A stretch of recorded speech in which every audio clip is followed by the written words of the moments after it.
All right, I'll do this tier maker for you. If there's a tier maker for ranking siege operators, attackers.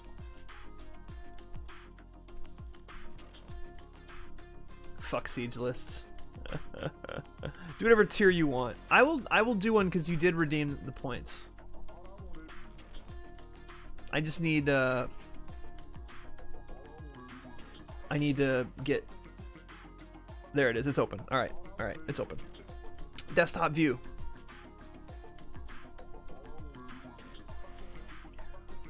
Okay. I need night view on this because I hate this. There's a night view.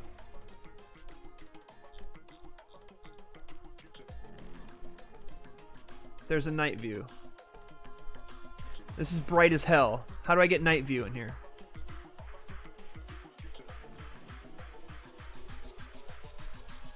Oh my god, I hate this.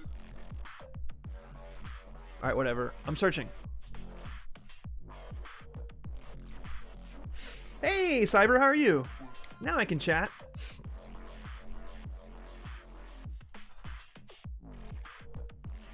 You don't care about the topic? Well, I'm not going to do Rainbow Six Siege then. You were just being a smartass. I will do a tier maker, though.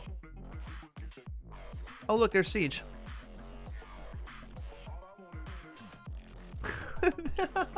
They rank all of the freaking the recruits.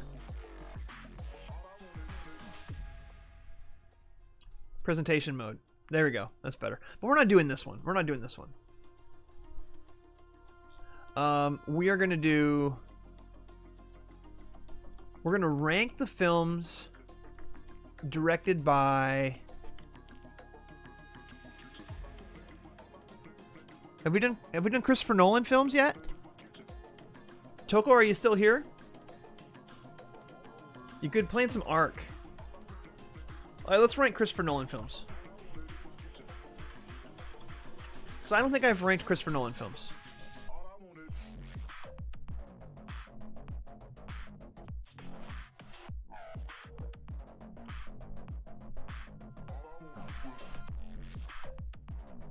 Obviously, Dark Knight Rises is top tier. This is an old one. Oh wait, no, Tenet's in there too. Following. Memento. Okay. We'll do this one. We'll zoom in a bit. Alright. We're doing them in order. Following. Good. Memento. Masterpiece. Still my favorite Christopher Nolan film. Under 2 hours. Tight story. The way it's edited. The fact that it didn't win an Oscar. I don't even think it got nominated for editing. Or it did get nominated for editing, but it didn't win. Bullshit. The film is edited so fantastically. Insomnia. It's watchable. The original Insomnia is a Swedish film. It stars Stellan Skarsgård. He is the cop. He is the Al Pacino character. Much darker. Fucked up movie. Really good movie. Fantastic movie. The Criterion made a DVD of it a long time ago. I've got it in a box somewhere in my attic. The remake, not good. I feel like there's another movie in here that he's done that we're missing. Prestige. I'm gonna go great. First time I saw Prestige, wasn't crazy about it. Liked it, didn't love it. Second viewing, improved it immensely. Batman Begins.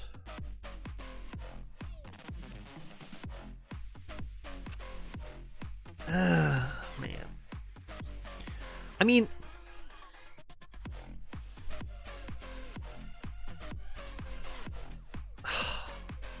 for me, Insomnia is his worst film, but I'm putting it in watchable. I don't think any of his films are terrible. Batman Begins is a very good comic book movie. It's a very good Batman film. It is a couple of scenes away from being great. So if I could rank it like here in the middle, I would. The couple of scenes are basically anything with Katie Holmes. I'm sorry, she was not good in that movie. She's not good. And then Commissioner Gordon driving the Batmobile was so bad. Like, it was so bad. Why? You think that's fair for Batman Begins? Yeah. Good movie. Rewatchable. Lags a little bit in the last, 30 or 40 minutes. The whole serum thing, and then everyone's going crazy with the stuff in the water. It's comic booky, but they're trying to be realistic. Dark Knight will go great. I love Ledger in this film. I always thought Ledger was going to be great. I'd seen him in some earlier films, some Australian stuff. Ned Kelly was one I'd seen him in. He is capable of being a great actor. He was. Rest in peace. So when people freaked out when he was cast as Joker, I was like, he's going to be great. He's going to be fucking great. He's going to throw everything he has at this. And then the internet ate shit for being assholes and talking shit about a guy who actually was a great actor. They're doing it again with Robert Pattinson. It's a trap. All right? Robert Pattinson's a great actor. I've not seen 5 minutes of any of the Twilight films. I don't care. When you're a young actor and you've made 1 or 2 movies and then they throw that huge contract at you, you'd be stupid not to take that role. Like, you're set for life on that. You could do Comic-Cons for the rest of your life if you don't even do another movie. Of course you take that. You're in your early to mid-20s. But he has busted his ass ever since those Twilight films to do indie films, to do weird science fiction films like High Life, Claire Denis' film. Holy shit, that's a weird fucking movie. He was in The Rover, which was one of my favorite movies of that year. It's an Australian, really, really dark post-apocalypse film with Guy Pearce, of all people. Robert Pattinson's a damn good actor. Also, Good Time. Very good in Good Time. He's a great actor. I won't say great. He's a very good actor. He's going to be a good Bruce Wayne. I can feel it. Especially considering how they're going back and trying to make it more of an origin story of him starting out. A little grittier looking. I'm really excited for the Batman. I am. The Dark Knight for me, you gotta take out the whole thing with the 2 ferry boats and the prisoners on it, and it's so bad. It's bad. Stop. Dark Knight Rises. We're putting that down in watchable. I'm sorry. Saw it in a theater. I would take that intro scene, with them ripping the plane in half. Incredible. Mind-blowing. I'm sitting in the theater going, holy fuck, this is even crazier than that bank heist. This blows the bank heist out of the water from the last film. And the rest of the movie, cool. What? Okay, kind of cool. What? All the cops in all of Manhattan are trapped underground? What? What are you talking about? And I like Anne Hathaway as Catwoman, by the way. She's very good as Catwoman. She didn't have a lot to work with. Okay. Looking at chat real quick. Our Pat's going to own it, Batman. Our Pat's going to be really good as an early Batman, I'm telling you. And we'll give him a chance at it. I did not watch Affleck at all. So, I'm 3 hours into Justice League, the Zack Snyder one. Okay. My buddy Donnie told me, I like Affleck as Batman, and I gave him shit for that, and he said, no. It's an older Batman who's kind of broken down. That's why he's wearing the tank outfit. The armored outfit, because he's older and he can't move as well. It's like if they had Ben Affleck all doing like CGI spin kicks and shit, you'd be like, this doesn't make sense. So I'll give him that. I'll still say I don't enjoy him in the role because I see Ben Affleck. I don't see Batman. That's my problem with him. And Batman vs. Superman, I'm sorry, it fucking sucks. Go ahead, be one of those edgy people who's like, dude, it's a masterpiece. The director's cut's even better. Yeah, the director's cut's a little bit better. I'll give it that. Shit movie. And if that was in here, throw it out. Here comes the Deus Ex Machina. Yeah, dude, with the whole keeping all the cops underground, is that what you were talking about? I still have not watched Dark Knight Rises. I mean, catch it on cable. Just if you have seen the first 2 and you haven't seen that one, it's on TNT like every month. Okay. Inception. God, this is another one that I want to put in between these two. Like, it doesn't belong up here. I'll put it in great. I've watched it probably 3 times now, and I do find myself enjoying it when I watch it. It's just, I don't give a shit about any of the characters in it. And it's trying so hard to make me care. all the stuff about the ex-wife and the kids, and for DiCaprio and all the. I don't give a fuck. I don't care. It's boring to me. So boring. Don't give me all that backstory. Oh, she's following you because she's in your psyche because she killed herself and all this. That story would make sense in some other films, and I might care about it in some other films. For some reason in this, I didn't care at all about it. And it kind of ruins a little bit of the movie for me. Just a little bit. Still a damn good movie. I'll put it in great, but that's the thing keeping it from being a masterpiece. When I think of the 4-hour Justice League, I'm 3 hours into it. It's okay. The DC comic movies for me are mostly miss. There's a couple of them I like. Shazam was really fun. Aquaman, kind of cool, although it was really just Thor Ragnarok underwater.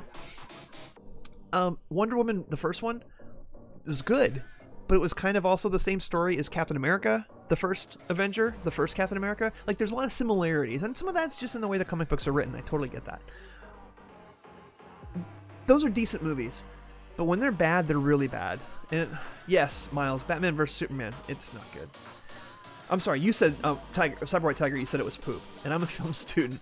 I'm not a film student. I took a film editing class in college, but I did not, or broadcast class, but I worked in the film industry for a while. 10 years, actually. That's when I first met Miles. Affleck was fine as Batman. The tank thing was a throwback to Dark Knight Returns. See, I've read The Dark Knight, No, I've read The Dark Knight Returns. Yeah, I've read that one. I have that one here. I don't have a ton of comic books or graphic novels. I don't have a ton, but I do have some. I've read that one. It's been a while since I've read it. No amount of edit can save Batman vs. Superman. The theatrical was terrible. The director's cut was watchable, but still not good. Okay, Interstellar. This is not going to be popular.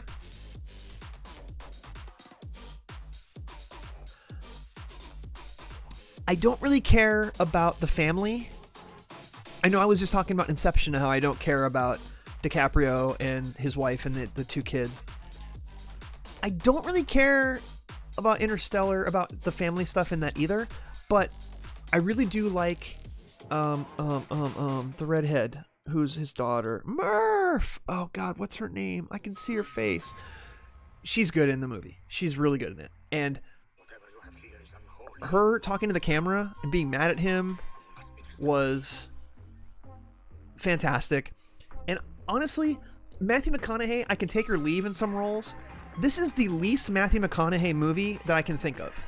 Well, okay, Dallas Buyers Club, which I was glad he got the Oscar for that. He's so good in Dallas Buyers Club. This is kind of like that for me. He's Matthew McConaughey, but he's guarded, but he's not macho. And all of the space stuff in that movie is so well done. You can tell he's a big Kubrick fan, that Christopher Nolan's a big Kubrick fan. He took a lot of the wonder of 2001: A Space Odyssey, and it's in this as well. It's not on par with 2001: A Space Odyssey. Nothing is. But I'm saying the space travel stuff, the astrophysics of it, with the way time moves differently, with planets that are closer to black holes, was so well done. I know they consulted with an astrophysicist who helped them with a lot of that and trying to figure out what it would look like. It's when I see a movie, I have two things I want. One or the other. Either show me something I've never seen before, or do something better than anyone's ever done it before. If you can do one of those two things, I'm going to love your movie. Interstellar showed me things I've never seen before in a movie, and for that, it's a masterpiece. It's not a perfect film. And that's where I'm like, masterpiece usually means perfect for me. For me, Memento is a perfect film. Interstellar is like a 9.75. So I'm going to put it up as a masterpiece. Jessica Chastain, you're correct. She's great in Interstellar. She doesn't have a lot to do in it, but what she does really well. I'm watching that tomorrow, thanks. Heavy Hand Swings, I think if you are a little, if you do a couple dabs before you watch it, it's going to blow your mind. The ending, I'm not going to spoil. It's hit or miss for some folks. I get why some people don't like it. I was a little iffy about it. The second time I watched it, I was way cooler with it. You've not seen 2001. Surprise, surprise. Oh yeah, Kip Thorne's the name of the astrophysicist. I should know that. I'm not going to berate you for not seeing 2001: A Space Odyssey, Heavy Hand Swings. Although if someone put a gun to my head and said, name your favorite film of all time, I saw that movie when I was 9 years old, 2001: A Space Odyssey, and nothing was ever the same for me movie-wise. Dunkirk. I didn't understand 2001: A Space Odyssey, by the way, when I saw it. Like, I didn't get half of the movie. But it blew my mind anyway. And I already loved Star Wars. But this, for me, I was like, there's no sound in space. And they have that. There's no sound in space. Like, I was a space nerd. I'm going to put Dunkirk in great, although part of me wants to put it in good because, I'll be honest, I've only seen it one time. And I haven't had this desire to go back and see it again. I've seen The Prestige 3 times. I've seen The Dark Knight 8 or 9 times. I've seen Inception 3 or 4 times. I've only seen Dunkirk once, but I feel like it belongs up there because it is such a tightly made film. It's so tightly made that, and it's not trying to make you care too much about any characters. It's showing 3 different storylines and it's editing them all really well together. I feel like I need to buy that on 4K and rewatch it. I'm going to put it in great, a little bit of benefit of the doubt there. Tenet, it's too long, and the time travel stuff is a little bit like Inception, but not quite. I'm gonna rank it, basically for me, it's a tiny bit below Inception. But I will say, John David Washington is very good in it. I like watching Kenneth Branagh be the bad guy. The Russian accent's a little weird, but I do enjoy watching him in that. Oh god, the blonde Elizabeth Debicki. Do I have her name right? She's really tall. She's like 6'2" or something. She doesn't have a lot to do in the movie, but she's good. God, that was one of those movies where the first time I saw it, it was great. I watched it a second time, it's good. Now, having said that, when they put the 4K on sale again, I'm gonna buy the 4K. And just like I should buy Dunkirk as well, because all the reviews are like 5 stars, that they're fantastic 4K discs. I'll add it to the list. Hey, Heavy Hand Swings, watch Interstellar first. 2001: A Space Odyssey is one of those movies that you're not a film nerd, so I would never tell you need to see it.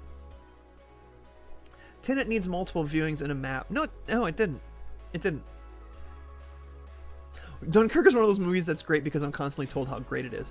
I remember watching it and being really impressed by it, but I haven't gone back to it. 1917. Now there's a war movie that blew my mind, and then I watched it a second time. It was even better the second time, and I have that 4K. And that 4K disc looks like you could reach in and grab everything. They shot it on like high 4K, 6K cameras. I don't know. Tenet was filmed on, I think, 6K cameras, and apparently that disc is also like crystal clear. Tenet didn't confuse me at all. I had some suspicions about a couple things, and then they confirmed them, and then proved me wrong on a couple others. But it all pretty much made sense the first time. When I watched it the second time, I enjoyed the effects of it more because I wasn't trying to figure anything out. So I enjoyed the movie better the second time. I gotta put it down in good. Interstellar's a long movie. Yeah, it's 2.5 hours long. And it does feel a little long towards the end. There is a scene where a ship is docking into another ship. It is my favorite Christopher Nolan action scene in any of his films. And that's topping the tunnel chase and the semi flip in Dark Knight. That's topping the plane robbery with Bane in Dark Knight Rises. That's topping the snow shootout in Inception. Any of those. There's a docking scene, and I won't say more about it because it's kind of a spoiler. There's a scene where a ship is docking with another ship. It is the best editing in any of his action scenes, and the music, I think Hans Zimmer did the soundtrack for that. It is flawless, and every time I see that clip, there were a lot of memes that came out about it. Oh god, now I gotta go to YouTube and watch that again. It is the best action scene he's ever done, but you have to watch the film to get to it. Watching it out of context doesn't have the same power. watching it up until that point and everything that happens to that point, and then the struggle to dock a ship to another ship is fucking amazing. 1917 was great.